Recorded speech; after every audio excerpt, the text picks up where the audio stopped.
ಪ್ರೀತಿಯ ವೀಕ್ಷಕರೇ, ನಿಮ್ಮ ಮೈಲ್ಡ್ ಫ್ಯಾಮಿಲಿ ಯೂಟ್ಯೂಬ್ ಚಾನಲ್ಗೆ ಸ್ವಾಗತ. ಇವತ್ತು ನಾವು 2020ನೇ ಇಸ್ವಿಯ ಕರ್ನಾಟಕ TET ಕ್ವಶನ್ ಪೇಪರನ್ನ ಅಂದರೆ ಎರಡನೇ ಪೇಪರನ್ನು ಬಿಡಿಸ್ತಾ ಇದ್ದೀವಿ. ಅದರಲ್ಲಿ ಸೆಕೆಂಡ್ ಲ್ಯಾಂಗ್ವೇಜ್ ಇಂಗ್ಲೀಷನ್ನು ಬಿಡಿಸೋ ಪ್ರಯತ್ನವನ್ನು ಮಾಡ್ತಾ ಇದ್ದೀವಿ. ನೀವು ಕ್ವಶನ್ ಪೇಪರ್ ನೋಡ್ತಾ ಇರ್ಬೋದು. ಈ ಕ್ವಶನ್ ಪೇಪರು 2020ನೇ ಇಸ್ವಿದು. ಇಲ್ಲಿ ಯಾರು ಇನ್ನ ಹೊಸದಾಗಿ ನೋಡ್ತಾ ಇದ್ದೀರಿ ನಮ್ಮ ಚಾನಲನ್ನು, ದಯಮಾಡಿ ನೀವು ನಮ್ಮ ಚಾನಲನ್ನು ಸಬ್ಸ್ಕ್ರೈಬ್ ಮಾಡ್ಕೊಳ್ಳಿ. ಹಾಗೆಯೇ ಬೆಲ್ ಐಕಾನನ್ನು ಪ್ರೆಸ್ ಮಾಡಿ. ಮಾಡೋದ್ರಿಂದ ನಾನು ಹಾಕ್ತಕ್ಕಂಥ ಎಲ್ಲ ವಿಷಯಗಳು ನಿಮಗೆ ತಲುಪ್ತವೆ ಅಂತ ಹೇಳಲಿಕ್ಕೆ ಇಷ್ಟಪಡ್ತೀನಿ. ಹಾಗೆಯೇ ವಿಡಿಯೋ ನೋಡಿ, ವಿಡಿಯೋ ಚೆನ್ನಾಗಿತ್ತಂದರೆ ಒಂದು ಲೈಕ್ ಮಾಡಿ, ಮತ್ತು ನಿಮ್ಮ ಫ್ರೆಂಡ್ಸ್ಗೆ ಶೇರ್ ಮಾಡಿ. ಏನಾದರೂ ವಿಷಯನ ನಿಮ್ಮ ಜೊತೆ ಹಂಚ್ಕೊಳ್ಳೋದಿತ್ತು ಅಂತಂದರೆ ಕಾಮೆಂಟ್ ಮಾಡಿ ತಿಳಿಸಿ ಅಂತ ಹೇಳಿ ಕೇಳ್ಕೊಳ್ತಾ ಬನ್ನಿ ವಿಡಿಯೋನ ಪ್ರಾರಂಭ ಮಾಡೋಣ. ಈಗ ಸೆಕೆಂಡ್ ಲ್ಯಾಂಗ್ವೇಜ್ ಇಂಗ್ಲೀಷ್ ಅದನ್ನು ಪ್ರಾರಂಭ ಮಾಡ್ತಾ ಇದ್ದೀವಿ. ಅದನ್ನು ಪ್ರಾರಂಭ ಮಾಡೋದಕ್ಕೆ ನಾವು ಸುಮಾರು 54ನೇ ಪೇಜ್ಗೆ ಹೋಗ್ತಾ ಇದ್ದೀವಿ. ಅಂದರೆ ಇಲ್ಲಿ ತನಕ ಬೇರೆ ಬೇರೆ ವಿಷಯಗಳು, ಫಸ್ಟ್ ಲ್ಯಾಂಗ್ವೇಜ್ ಕನ್ನಡ, ಅದಾದಮೇಲೆ ಫಸ್ಟ್ ಲ್ಯಾಂಗ್ವೇಜ್ ಇಂಗ್ಲೀಷು, ಈ ರೀತಿ ಎಲ್ಲ ವಿಷಯಗಳನ್ನು ನೋಡಬೇಕಾಗ್ತದೆ. ಇಲ್ಲಿ ನಾವು ಸೆಕೆಂಡ್ ಲ್ಯಾಂಗ್ವೇಜ್ ಇಂಗ್ಲೀಷನ್ನು ಈಗ ಪ್ರಾರಂಭ ಮಾಡೋದಾದರೆ part 2 language 2 English. Directions. Questions 31 to 35. Read the given passage and answer the questions that follow by selecting the most appropriate option. ಇಲ್ಲಿ ಒಂದು ಪ್ಯಾಸೇಜ್ ಕೊಟ್ಟಿದ್ದಾರೆ, ಆ ಪ್ಯಾಸೇಜ್ ಅನ್ನ ಓದೋಣ first. A small crowd had gathered around the entrance to the park. His curiosity aroused. Robert crossed the road to see what was happening. He found that the center of attraction was an old man with a performing monkey. The monkey's tricks, he soon discovered, were in no way remarkable. So, after throwing a few pennies in the dirty hat which the man had placed on a pavement, Robert moved off along with other members of the crowd. At this point, the man suddenly let out a loud cry. Everyone turned to see what had happened. The man was bending over his monkey, which now lay quite still on the pavement. He picked up the apparently lifeless body and, holding it close to him, began to weep. A young man stepped forward from the crowd and, taking some money from his pocket, dropped it into the hat. Robert and several other people did likewise, until the pennies in the hat were covered with silver coins. Meanwhile, the man continued to hold the dead monkey in his arms and seemed to take no notice of what was going on about him. A few months later, Robert came across the old man again in another part of the city. The man had a monkey, but no doubt with a monkey the crowd had given him. It did not, however, seem any better at its tricks than the previous one. Robert was pleased to see that the old man was still able to earn a living, though on this occasion, having partly paid for the monkey out of his own pocket, he did not feel inclined to throw any money into the hat. But the performance was not yet over. Once again, the old man let out a loud cry. Once again, the monkey lay still on the pavement. The man picked up the dead monkey and, clutching it in his arms, began to weep. The same young man stepped forward and threw some money into the hat. Again the crowd followed suit, except Robert. Smiling to himself, he went on his way, amazed at the man's audacity. ಇದನ್ನ ನೀವು ಓದ್ಕೊಂಡ್ರಿಲ್ವಾ? ಈ ರೀತಿ ಓದ್ಕೊಂಡ್ಮೇಲೆ ಪ್ರಶ್ನೆಗಳನ್ನ ನೋಡ್ತಾ, ಆ ಪ್ರಶ್ನೆಗಳನ್ನ ಓದ್ಕೊಂಡು ಮತ್ತೊಂದ್ಸರಿ ಹಿಂದಕ್ಕೆ ಹೋಗಿ ಆ ಪ್ಯಾಸೇಜ್ ಅನ್ನ ಓದ್ತಾ ಬಂದ್ರೆ ಎಕ್ಸಾಕ್ಟ್ ಆನ್ಸರ್ ನಿಮಗೆ ಸಿಗುತ್ತೆ. ಅದಕ್ಕೋಸ್ಕರ ನೀವೇನ್ ಮಾಡ್ಬೇಕು ಅಂದ್ರೆ ಒಂದ್ಸರಿ ಓದ್ಕೋಬೇಕು, ನಿಧಾನ ಮಾಡಬಾರ್ದು, ಸ್ವಲ್ಪ ಫಾಸ್ಟ್ ಇರಬೇಕು. ಫಾಸ್ಟ್ ಇದ್ದು ಓದ್ಕೊಂಡು ಮತ್ತೆ ಇನ್ನೊಂದ್ಸರಿ ಪ್ರಶ್ನೆಗಳನ್ನು ಓದ್ಕೊಂಡು ಉತ್ತರ ನೋಡ್ತಾ ಹೋದಾಗ ನಿಮಗೆ ಎಕ್ಸಾಕ್ಟ್ ಆನ್ಸರ್ ಸಿಗುತ್ತೆ. ಆ ರೀತಿ ಮಾಡೋದು ಉತ್ತಮ ಅನ್ನೋ ಒಂದು ಟ್ರಿಕ್ಸ್ ಅನ್ನ ನಿಮ್ಗೆ ಹೇಳ್ಕೊಳ್ಳಿಕ್ಕೆ ಇಷ್ಟಪಡ್ತೀನಿ. ಈಗ ನಾನು ಓದಿದ್ದೀನಿ, 31ನೇ ಪ್ರಶ್ನೆಯಲ್ಲಿ ಕೇಳಿದ್ದಾರೆ, ಅದನ್ನ ಬಿಡಿಸ್ತಾ ಹೋಗೋದಾದ್ರೆ, Robert went to the other side of the road because.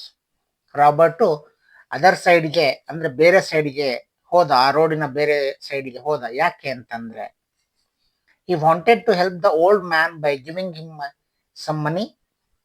He wanted to see why the crowd had gathered. Exact ಇದನ್ನಲ್ಲಿ ಕೊಟ್ಟಿದ್ದಾರೆ, ಅವನಿಗೆ ನೋಡ್ಬೇಕಾಗಿತ್ತು ಯಾಕೆ ಜನ ಇಲ್ಲಿ ಸೇರಿದ್ದಾರೆ ಅಂತ, ಯಾಕೆ ಜನ ಇಲ್ಲಿ ಸೇರಿದ್ದಾರೆ ಅಂತ ನೋಡ್ಬೇಕಾಗಿತ್ತು. ಹಾಗಾಗಿ ಆತ ಅಲ್ಲಿಗೆ ಹೋಗ್ತಾನೆ ಅಂತಕ್ಕಂಥದ್ದು. ನಾನು ಇದನ್ನ ಹೈಲೈಟ್ ಮಾಡ್ತೀನಿ ನೋಡಿ. ಎಸ್, ಇದು ಸರಿಯಾದ ಉತ್ತರ. ಈಗ 32ನೇ ಪ್ರಶ್ನೆ.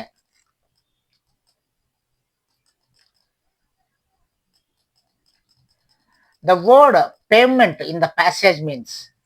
ಪೇಮೆಂಟ್ ಅಂದ್ರೆ ನಮ್ಗೆಲ್ಲ ಗೊತ್ತಿರೋ ಹಾಗೆ ಪಾದಾಚಾರಿಗಳು ಓಡಾಡೋ ಜಾಗ, ಏನು ರೋಡ್ ಸೈಡ್ ಪಕ್ಕದಲ್ಲಿ ಬಿಟ್ಟಿರ್ತಾರಲ್ಲ ಆ ಕಲ್ಲುಗಳನ್ನು ಹಾಕಿ ಅಂತ ಜಾಗವನ್ನ ಪೇಮೆಂಟ್ ಅಂತ ಕರೀತಾರೆ.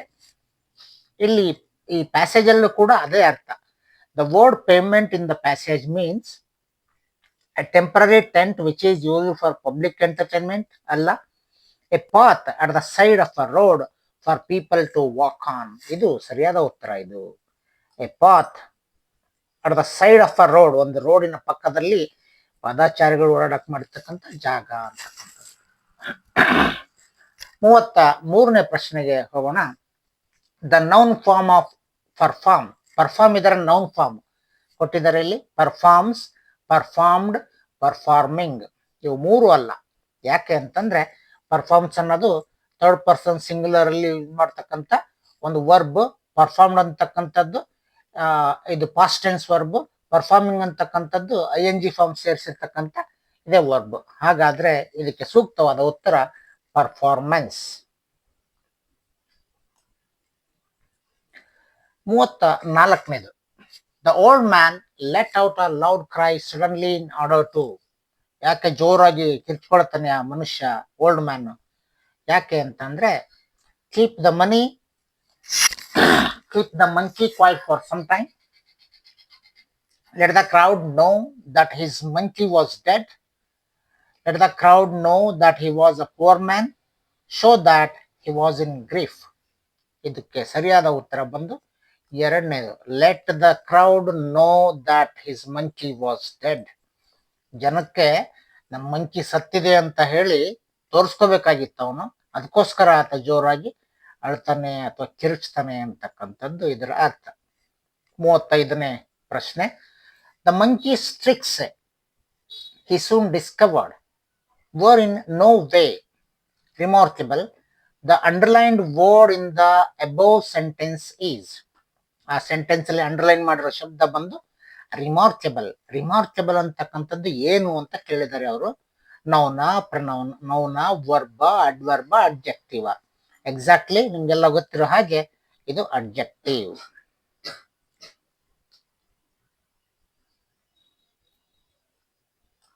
ರೈಟ್. ಈಗ directions. Question 36 to 40. Read the poem given below and answer the questions that follow, choosing the best alternative. ಇಲ್ಲಿ 5 ಈ ಪದ್ಯವನ್ನ ಓದಿದ ನಂತರ 5 ಪ್ರಶ್ನೆ ಕೇಳಿದ್ದಾರೆ. 5 ಪ್ರಶ್ನೆಗೆ ಆನ್ಸರ್ ಮಾಡ್ರಿ ಅಂತ ಹೇಳಿದ್ದಾರೆ ಅವರು.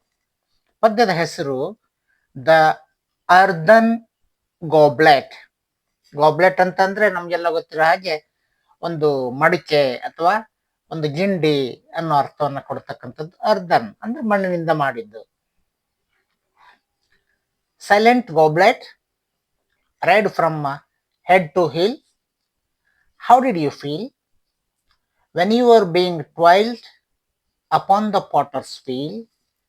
Before the potter gave you to the world, I felt a conscious impulse in my clay to break away from the great potter's hand that burned so warm. I felt a vast feeling of sorrow to be cast into my present form before that fatal hour. That was me, captive on the potter's wheel. ಇಲ್ಲಿ ಇನ್ನ ಒಂದು 2 stanza ಇದೆ. And cast into his crimson goblet sleep, I used to feel the fragrant friendship of a little flower whose root was in my bosom buried deep. The potter has drawn out the living breath of me and given me a form which is the death of me. My past, unshapely, natural stage was best, with just one flower flaming through my breast. ಇದು ಹರೀಂದ್ರನಾಥ್ ಚಟ್ಟೋಪಾಧ್ಯಾಯ ಬರೆದಿರ್ತಕ್ಕಂಥದ್ದು, ಬಹಳ ಸುಂದರವಾಗಿರ್ತಕ್ಕಂಥ ಒಂದು ಕವನ. ಇಲ್ಲಿ ಇದರ ಅರ್ಥವನ್ನ ನಾವು ಗ್ರಹಿಸಿದ್ದೇವೆ. ಈ ಪ್ರಶ್ನೆಗಳನ್ನ ನೋಡ್ತಾ ಹೋಗೋದಾದ್ರೆ 36ನೇ ಪ್ರಶ್ನೆ, the poem is a conversation between. ಈ ಪೋಯಮ್ ಯಾರ ನಡುವಿನ ಸಂಭಾಷಣೆ ಆಗಿದೆ ಅಂತಕ್ಕಂಥದ್ದು. The flower and the poet, the goblet and the poet, the clay and the potter's wheel, the goblet and the flower. ಈಗ ಸರಿಯಾದ ಉತ್ತರ ಬಂದು the goblet and the poet. Goblet ಮತ್ತೆ ಪೋಯೆಟ್ ಅವರಿಬ್ಬರ ನಡುವಿನ ಸಂಭಾಷಣೆ ಇದು, ಹಾಗಾಗಿ ಅದು ಸೂಕ್ತವಾದಂತ ಉತ್ತರ.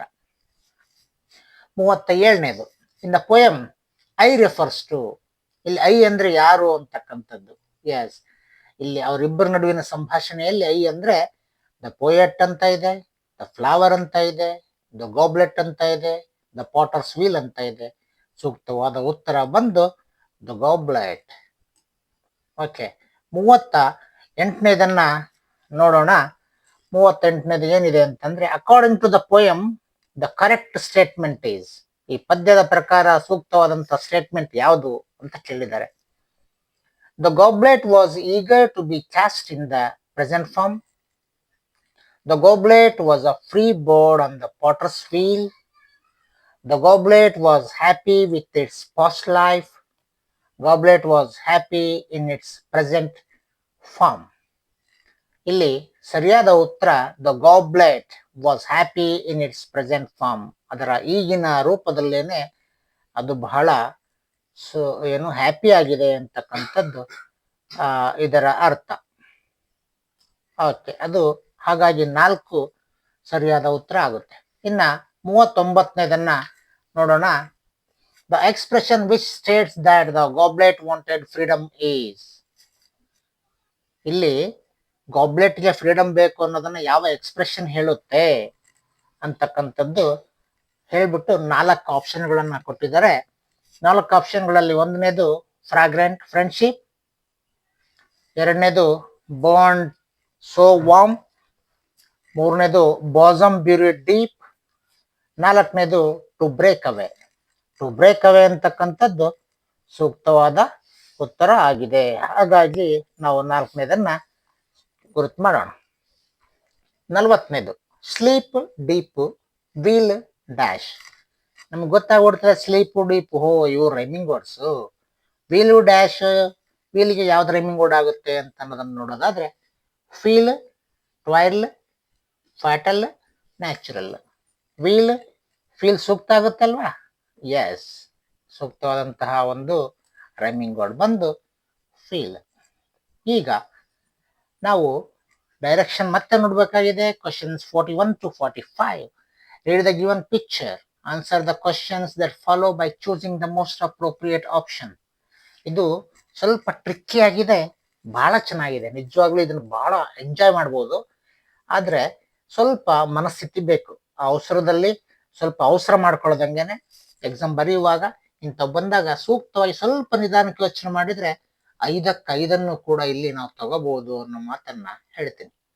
ನೋಡಿ ಇಲ್ಲಿ ಕೊಟ್ಟಿದ್ದಾರೆ ಲೆಜೆಂಡ್. ಚರ್ಚ್ನ ಸಿಂಬಲ್ ಈ ರೀತಿ ಇದೆ. ಮ್ಯೂಸಿಯಂ ಇದರ ಸಿಂಬಲ್ ಈ ರೀತಿಯಾಗಿದೆ. ಗವರ್ಮೆಂಟ್ ಸೆಂಟರ್ ಸಿಂಬಲ್ ಈ ರೀತಿಯಾಗಿದೆ. ಮತ್ತೆ ಪೊಲೀಸ್ ಅಂಡ್ ಫೈರ್ ಇದು ಎಕ್ಸ್ ಸಿಂಬಲ್ ಅಲ್ಲಿ ಇದೆ. ಕಮ್ಯುನಿಟಿ ಸೆಂಟರ್ ಇದು ಟ್ರಯಾಂಗಲ್ ಶೇಪ್ ಅಲ್ಲಿ ಇದೆ.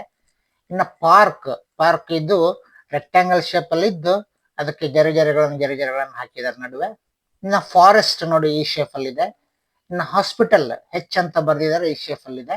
ಇನ್ನು ಸ್ಟೇಷನ್ ನೋಡಿ ಸ್ಟೇಷನ್ ಈ ಶೇಪ್ ಅಲ್ಲಿ ಇದೆ. ಇವ್ರು ನಾವು ನೋಡ್ಕೋಬೇಕು ಫಸ್ಟ್ ಯಾವ ಶೇಪ್ ಅಲ್ಲಿ ಇದೆ ಅಂತ ಹೇಳಿ. ಸುಮಾರು 9 ಐಟಮ್ಗಳನ್ನ ಇಲ್ಲಿ ಕೊಟ್ಟಿದ್ದಾರೆ. ಅವನ್ನ ನೋಡ್ಕೊಂಡ್ವಿ ನಾವು. ರೈಟ್, ಮುಂದಕ್ಕೆ ಹೋಗೋಣ. ಮುಂದಕ್ಕೆ ಹೋಗೋದಾದ್ರೆ ಇಲ್ಲಿ ಏನೇನಿದೆ, ಮಾರ್ಕೆಟ್ ಸ್ಟ್ರೀಟ್ ನೋಡಿ, ಇಲ್ಲಿ ಇದು ಮಾರ್ಕೆಟ್ ಸ್ಟ್ರೀಟ್, ಸ್ಟ್ರೈಟ್ ಆಗಿ ಇಲ್ಲಿಂದ ಇಲ್ಲಿವರೆಗೂ ಇದು ಮಾರ್ಕೆಟ್ ಸ್ಟ್ರೀಟ್. ಇದು ಸೆಕೆಂಡ್ ಸ್ಟ್ರೀಟ್ ನೋಡಿ, ಇಲ್ಲಿಂದ ಇಲ್ಲಿವರೆಗೂ ಇದು ಸೆಕೆಂಡ್ ಸ್ಟ್ರೀಟ್. ಇಲ್ಲಿಂದ ಇಲ್ಲಿವರೆಗೂ ಇದು ಥರ್ಡ್ ಸ್ಟ್ರೀಟ್. ಇಲ್ಲಿಂದ ಇದು ಸೆಂಟರ್ ಡ್ರೈವ್. ರೈಟಾ? ಓಕೆ, ಇದನ್ನ ನಾವು ನೋಡ್ಕೊಂಡ್ವಿ. ಈಗ ನಾವು ಯಾವ್ಯಾವ ಎಲ್ಲೆಲ್ಲಿದ್ದಾವೆ ಅಂತ ನೋಡೋದಾದ್ರೆ ಇಲ್ಲಿ ಕಾಣಿಸ್ತಾ ಇದೆಯಲ್ಲ, ಅದು ಸ್ಟೇಷನ್ ಇದೆ. ಅವ್ರು ಕೊಟ್ಟಿರೋ ಒಂದು ಚಿತ್ರಗಳನ್ನ ನೋಡಿದಾಗ ನೋಡಿ ಇದೇ ಇದೆ, ಇಲ್ಲಿ ಈ ಸ್ಟೇಷನ್ ಇಲ್ಲಿದೆ. ರೈಟಾ? ಓಕೆ, ನೆಕ್ಸ್ಟ್ ಇದು ಲೈನ್ ಕೊಟ್ಟು ಜರೆಗಳನ್ನ ಕೊಟ್ಟಿದಾರಲ್ಲ, ಅದು ಏನಂತ ಅನ್ಕೊಳ್ಬೋದು ನಾವು?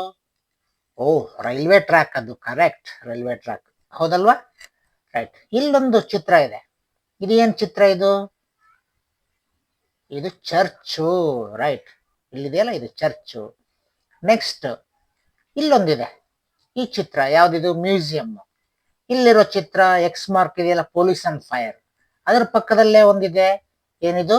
Community centre. ಎಸ್, ಎಕ್ಸ್ ಅಂದ್ರೆ ರೈಲ್ವೆ ಮತ್ತೆ ಪೊಲೀಸ್ ಮತ್ತು ಫೈರ್ ಹಿಂದ್ಗಡೆ ಒಂದು ಚಿತ್ರ ಇದೆ, ಏನಿದು? Government centre. ರೈಟ್. ಇಲ್ಲಿ ಹೆಚ್ ಅಂತ ಒಂದಿದೆ, ಏನಿದು?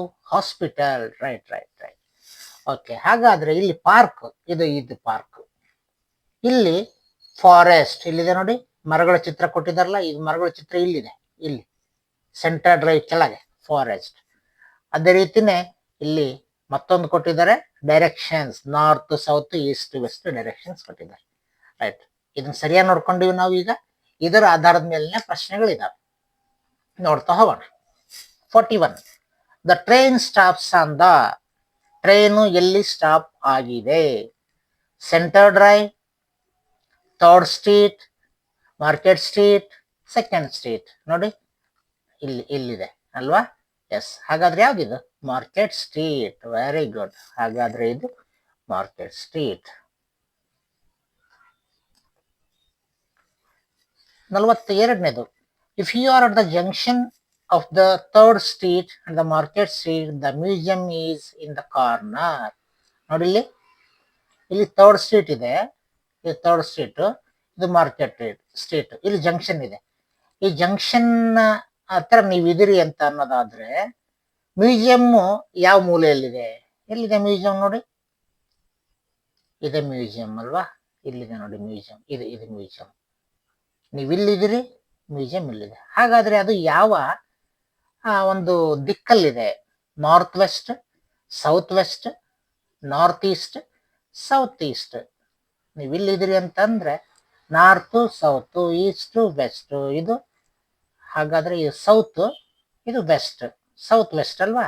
ಕರೆಕ್ಟ್, ಸೌತ್ ವೆಸ್ಟ್ ಸೂಕ್ತವಾದಂತ ಉತ್ತರ. 43. The market street has a government center, hospital, community centre, forest. ನೋಡಿ ಮಾರ್ಕೆಟ್ ಸ್ಟ್ರೀಟ್ ಎಲ್ಲಿದೆ? ಮಾರ್ಕೆಟ್ ಸ್ಟ್ರೀಟ್ ಇಲ್ಲಿದೆ. ಮಾರ್ಕೆಟ್ ಸ್ಟ್ರೀಟ್ ಹತ್ರ ಯಾವ್ದಿದೆ? ಇಲ್ಲಿ ಏನಿದೆ ಮಾರ್ಕೆಟ್ ಸ್ಟ್ರೀಟ್ ಅಲ್ಲಿ? ನೋಡಿ ಏನೇನು ಕೇಳಿದ್ದಾರೆ ಅಲ್ಲಿ? Government centre, hospital, community centre. ಇಲ್ಲಿದೆಯಲ್ಲ ಇದು. ಎಕ್ಸ್ ಅನ್ನೋದು ಪೊಲೀಸ್ ಅಂಡ್ ಫೈರ್, ಅದನ್ನ ಅವ್ರು ಕೇಳಿಲ್ಲ. ಅದ್ರ ಹಿಂದಿರ್ತಕ್ಕಂಥದ್ದು ಇಲ್ಲಿ ಇರ್ತಕ್ಕಂಥದ್ದು community centre. Yes, community centre options ಅಲ್ಲಿ ಇದೆ. ಹಾಗಾಗಿ ಸರಿಯಾದ ಉತ್ತರ ಕಮ್ಯುನಿಟಿ ಸೆಂಟರ್. ನೆಕ್ಸ್ಟ್ 44ನೇದು ದ ಸಿಂಬಲ್ ನೋಡಿ, ಇಲ್ಲಿ ರೈಲ್ವೆ ಟ್ರ್ಯಾಕ್ ಇರೋ ಸಿಂಬಲ್ ಹಾಕಿದ್ದಾರೆ ನೋಡಿ, ಇಂಡಿಕೇಟ್ಸ್, ಅದು ಏನನ್ನ ಸೂಚಿಸುತ್ತದೆ? Railway track, police and fire station, railway station, park ಅಂತ ಇದೆ. ಹಾಗಾದ್ರೆ ಸೂಕ್ತವಾದಂತ ಉತ್ತರ ಯಾವುದು? Railway track. ಎಸ್, ಸರಿಯಾದ ಉತ್ತರ ಬಂದು ರೈಲ್ವೆ ಟ್ರ್ಯಾಕ್. ಓಕೆ, ಈಗ ರೈಲ್ವೆ ಟ್ರ್ಯಾಕ್ ಅನ್ನು ಹಾಕ್ಬಿಡೋಣ. ರೈಟ್. 45ನೇದು the community centre is dash the police and fire station. The correct word to be filled in the blank is between. Between ಅಂದ್ರೆ ಮಧ್ಯ. Next to, next to ಅಂದ್ರೆ ಪಕ್ಕದಲ್ಲಿ. Opposite to ಎದುರುಗಡೆ. In front of ಮುಂದ್ಗಡೆ. ಯಾವುದು ಸರಿಯಾಗಿದೆ? Community centre dash the police and the fire station. Community centre ಮತ್ತೆ fire station ನೋಡೋಣ. ಈಗ ನಾವು ನೋಡಿದ ಪ್ರಕಾರ ಇದು ಫೈರ್ ಸ್ಟೇಷನ್, ಅದು ಫೈರ್ ಅಂಡ್ ಪೊಲೀಸ್ ಅಲ್ವಾ? ಎಸ್, ಇಂಟು ಇದೆಯಲ್ಲ ಪೊಲೀಸ್ ಅಂಡ್ ಫೈರ್. ಅದ್ರ ಪಕ್ಕದಲ್ಲಿರೋದು ಕಮ್ಯುನಿಟಿ ಸೆಂಟರ್. ಅವ್ರು ಕೇಳಿದರೆ ಕಮ್ಯುನಿಟಿ ಸೆಂಟರ್ ಫೈರ್ ಸ್ಟೇಷನ್ ಪಕ್ಕಕ್ಕಿದೆಯಾ, ಮುಂದ್ಗಡೆ ಇದೆಯಾ, ಎದುರುಗಡೆ ಇದೆಯಾ, ನಡುವಿದೆಯಾ ಅಂತ. ನಮಗೆ ಕಾಣಿಸ್ತಾ ಇದೆ ಇಲ್ಲಿ ಪಕ್ಕಕ್ಕಿದೆ ಅಲ್ವಾ? ಪಕ್ಕಕ್ಕಿದೆ ಅನ್ನೋದನ್ನ ಹೇಗೆ ಹೇಳ್ಬೋದು? Next to.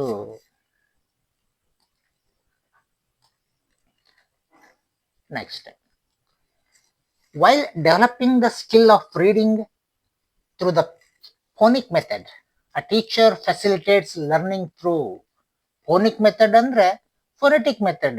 ಎಸ್, ಅದನ್ನ ಕಲಿಸ್ಬೇಕು ಅಂತಂದ್ರೆ ಅದ್ರ ಮೂಲಕ ಕಲಿಸ್ಬೇಕಂತಂದ್ರೆ ಏನನ್ನ ಹೇಳ್ಕೊಡ್ಬೇಕು ಶಿಕ್ಷಕ ಅಂತಕ್ಕಂಥದ್ದು ಇಲ್ಲಿರ್ತಕ್ಕಂಥ ಪ್ರಶ್ನೆ. Word chunks. ವರ್ಡ್ ಚಂಕ್ಸ್ ಅಂತಂದ್ರೆ ಏನಾದ್ರೂ ಶಬ್ದ ತುಣುಕುಗಳನ್ನ ಹೇಳ್ಕೊಡ್ಬೇಕಾ? ಇಲ್ಲ. ಸೌಂಡ್ಸ್. ಎಸ್, ಸೌಂಡ್ಸ್ ಅನ್ನು ಹೇಳ್ಕೊಡ್ಬೇಕು. 100% ರೈಟ್. ಸೌಂಡ್ಸ್. ಪ್ರೇಜಸ್. ಪ್ರೇಜಸ್ ಅಂದ್ರೆ ನಾಣ್ಣುಡಿಗಳು. ಇಲ್ಲ, ಅವು ಏನ್ ಬೇಕಾಗಿಲ್ಲ ಇಲ್ಲಿ. ಮೊದ್ಲಿದು ಗೊತ್ತಾಗ್ಲಿ ಪೂರ್ತಿ. ಸೆಂಟೆನ್ಸ್, ವಾಕ್ಯಗಳು, ಅದು ಕೂಡ ಏನ್ ಬೇಕಾಗಿಲ್ಲ. ರೈಟ್. 47ನೇದು ನೋಡೋಣ. 47ನೇದು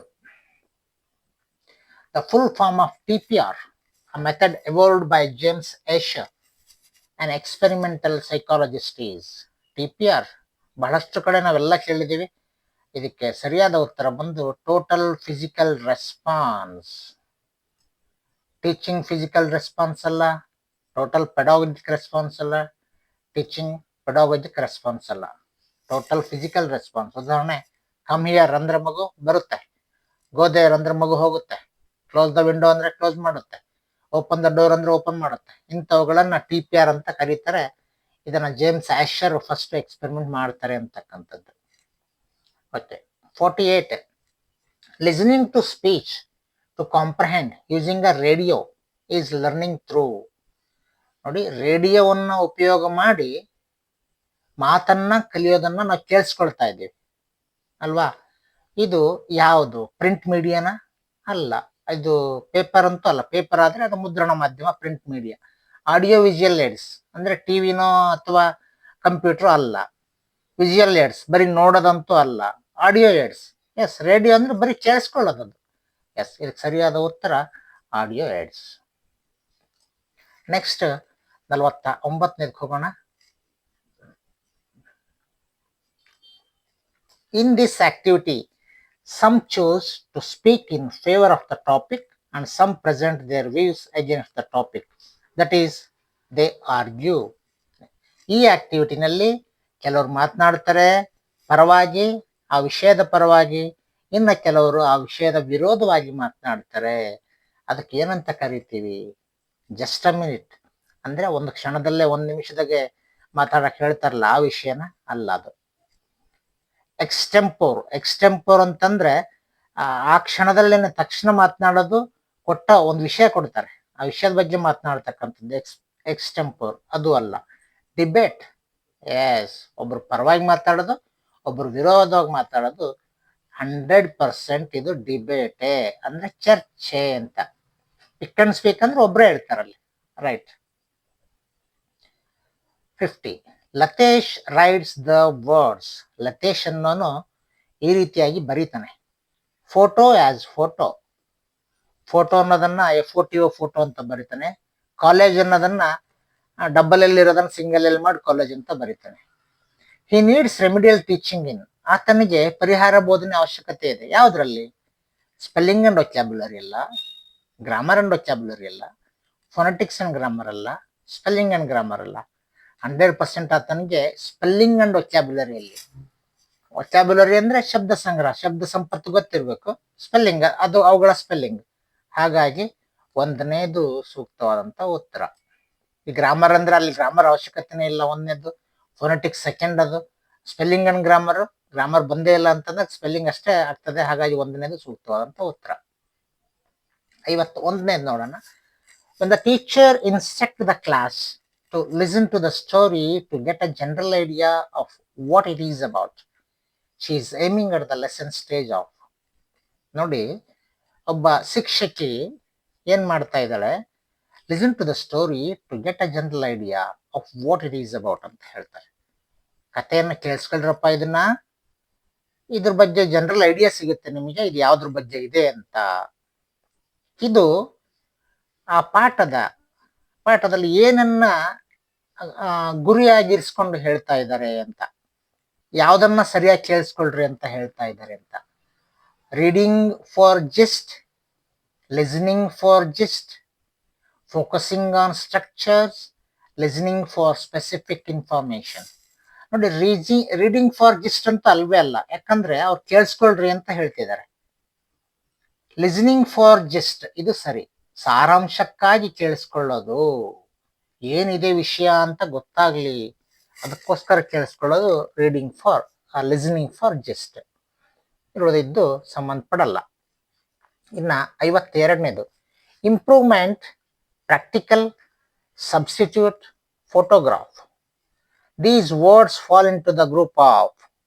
ಇದು ಸಿಲೆಬಲ್ಸ್ ಬಗ್ಗೆ ಇದೆ.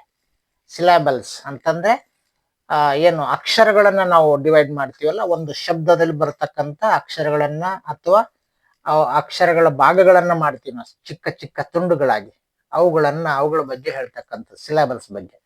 ಇಂಪ್ರೂವ್ಮೆಂಟ್, ಇಲ್ಲಿ ನೋಡಿ, 1, ಪ್ರೂವ್ 2, ಮೆಂಟ್ 3, ಪ್ರಾಕ್, ಟಿ, ಕಲ್ ಇದು 3, ಸಬ್, ಸ್ಟಿ, ಟ್ಯೂಟ್ ಇದು 3, ಫೋಟೋಗ್ರಾಫ್ ಇದು 3.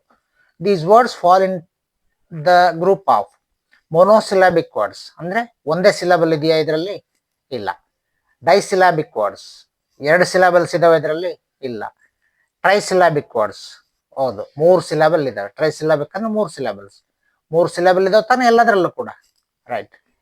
ಪೋಲಿಸಿಲಾಬಿಕ್ ಅಂದ್ರೆ ಬಹು ಪದಗಳು, ಬಹು ಅಕ್ಷರಗಳು ಅಂತ. ಬಹು ಅಕ್ಷರ ಇಲ್ಲ ಇಲ್ಲಿ, ಕೇವಲ 3 ಸಿಲಬಲ್ಸ್ ಇರತಕ್ಕಂಥವು ಇದಾವೆ ಎಲ್ಲವೂ ಕೂಡ.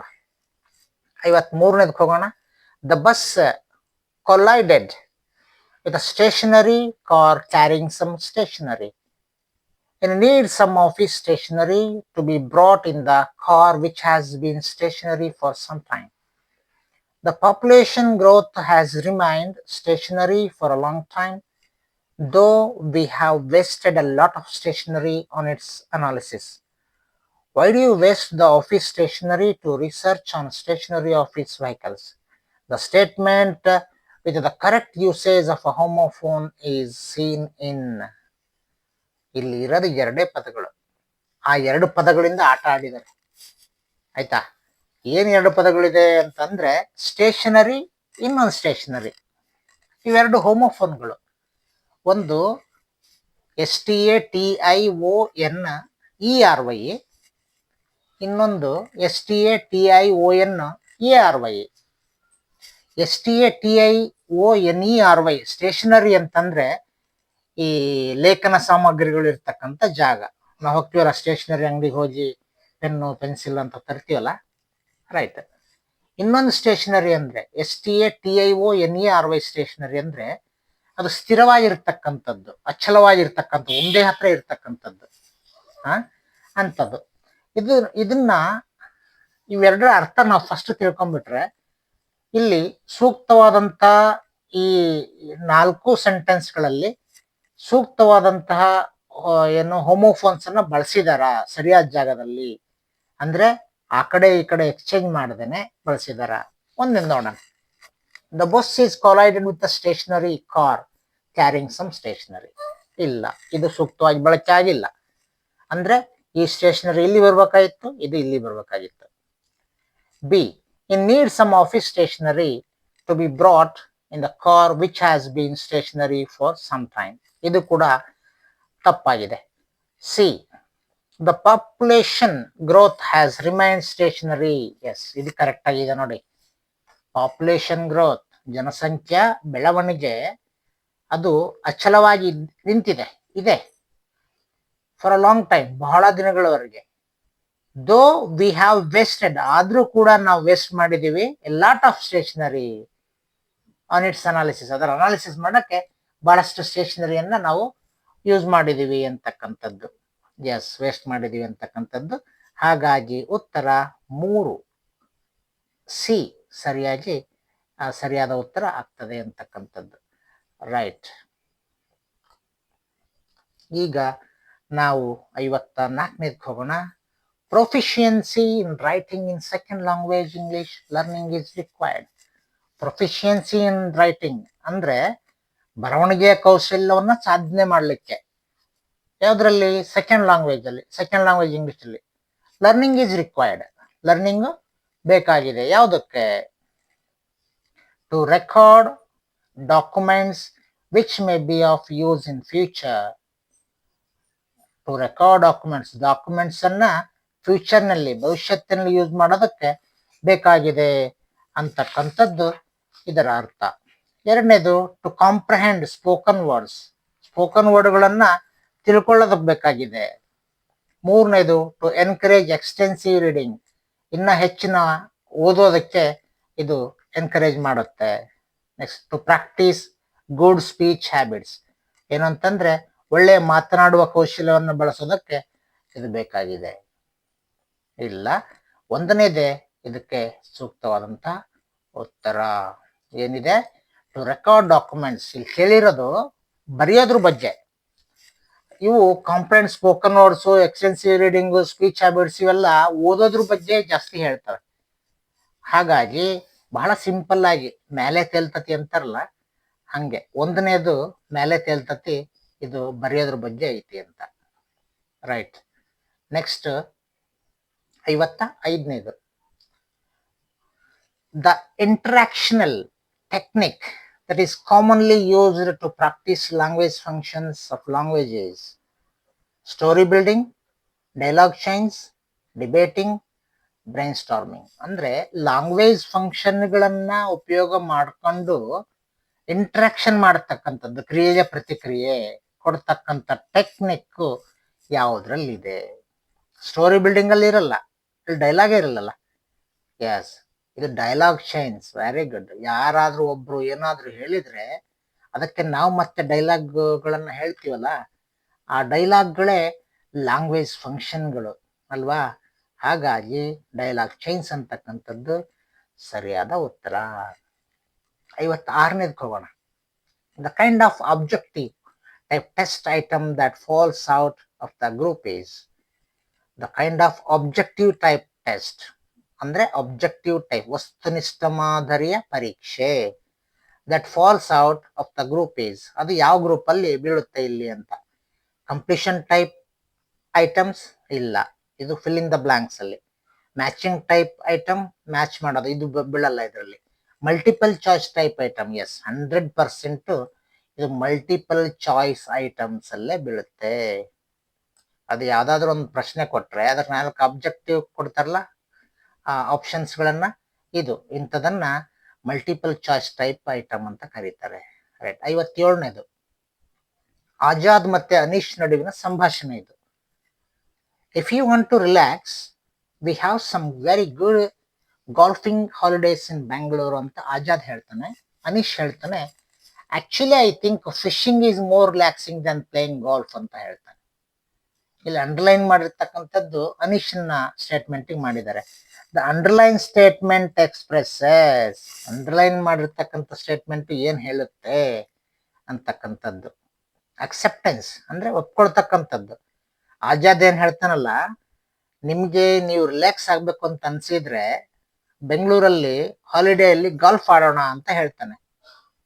ಆದ್ರೆ ಅನೀಶ್ ಹೇಳ್ತಾನೆ ಗಾಲ್ಫ್ ಆಡೋದು ಯಾಕೆ ಬೇಕು, ನಾವು ಬರೀ ಮೀನ್ ಹಿಡಿಯೋದ್ರಲ್ಲೇ ರಿಲ್ಯಾಕ್ಸಿಂಗ್ ಅನ್ನ ತಗೊಳ್ತೀವಿ ಅಂತ ಹೇಳಿ ಅಲ್ಲಿ ಕಂಪ್ಯಾರಿಸನ್ ಮಾಡ್ತಾನೆ ಗಾಲ್ಫ್ಗೂ ಮತ್ತು ಫಿಶಿಂಗಿಗೂ ಮತ್ತು ಗಾಲ್ಫ್ ಆಡೋದು ಅದ್ರ ಬಗ್ಗೆನು.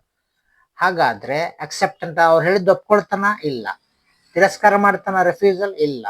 ಕಂಪ್ಯಾರಿಸನ್ ಮಾಡ್ತಾನ? ಹೌದು, 100% ಕಂಪ್ಯಾರಿಸನ್ ಮಾಡ್ತಾನೆ. ಗಾಲ್ಫ್ ಆಡಕ್ಕೆ ರಿಲ್ಯಾಕ್ಸ್ ಆಗ್ಬೇಕಂದ್ರೆ ಗಾಲ್ಫ್ ಯಾಕೆ ಆಡ್ಬೇಕಪ್ಪ, ನಾವು ಫಿಶಿಂಗ್ ಮಾಡೋದ್ರ ಮೂಲಕನೂ ಕೂಡ ರಿಲ್ಯಾಕ್ಸ್ ಆಗ್ತೀವಿ ಅಂತ ಹೇಳ್ತಾನೆ. 58ನೇದು, Mr Gunasekaran was elected a MLA for first time. This statement can be return correctly as. Yes, ಒಂದನೇದು, Mr Gunasekaran was elected as an MLA for the first time. Yes, ಇದು ಆರ್ಟಿಕಲ್ಸ್ ಬಗ್ಗೆ ಇದೆ. ಇದು 100% ಒಂದನೇದೇ ರೈಟ್. ಯಾಕೆ ಅಂತಂದ್ರೆ ನೋಡಿ,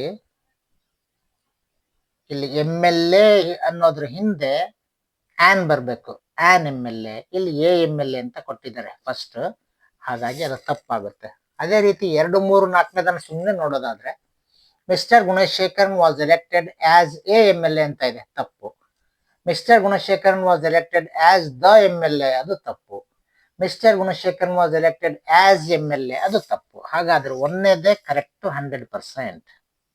59ನೇದಕ್ಕೆ ಹೋಗೋಣ.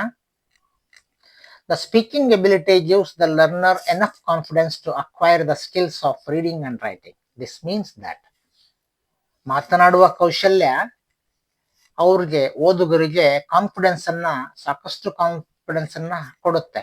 ಯಾವುದಕ್ಕೆ? ರೀಡಿಂಗ್ ಮತ್ತೆ ರೈಟಿಂಗ್ ಸ್ಕಿಲ್ ಅನ್ನ ಅಕ್ವೈರ್ ಮಾಡ್ಕೊಳ್ಳೋದಕ್ಕೆ ಅಂತ.